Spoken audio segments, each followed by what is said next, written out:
It's effectively a faster, more efficient and more convenient way of accessing police information if you're unfortunate enough to find yourself as a victim of crime. TrackMyCrime will essentially inform victims on the progress of the investigation of their crime, as well as the contact details of the officer leading the investigation, in the same way that they might expect when accessing the bank account details online at a time that's convenient to them. It certainly won't replace speaking to a police officer in person if that's what the victim happens to want, but it will give them more choice about how and when they get access to the information from the police. In the past, of course, victims have had to wait for the police officer investing their crime to contact them with the updates, but of course police officers work different shifts and do multiple investigations, and of course members of the public often have to be at work when they might want to contact the police officer. So this initiative will absolutely make a difference in terms of accessing up-to-date information at a time that's convenient, not only for the member of the public, but obviously will actually make the police themselves more efficient and effective at dealing with members of the public. At the very least, we're seeking to achieve a smoother journey for victims of crime to be able to, as I say, interact with the police and get the information that they require in order to give them more control over being a victim of crime, but also to secure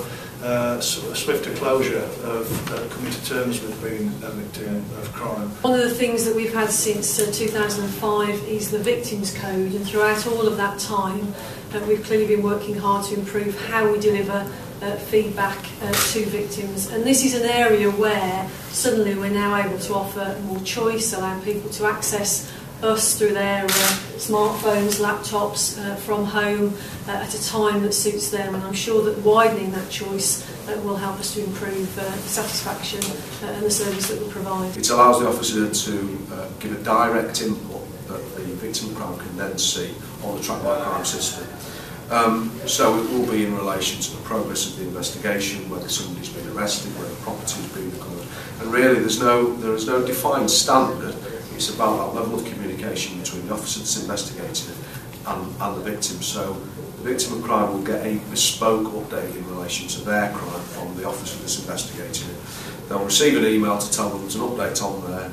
The system's very secure. They'll use their own login details, their own password, which they'll set themselves, and they'll be able to read their own personalised update in relation to the crime that they've been the victim of. This service is going to cost us about £50,000 to implement.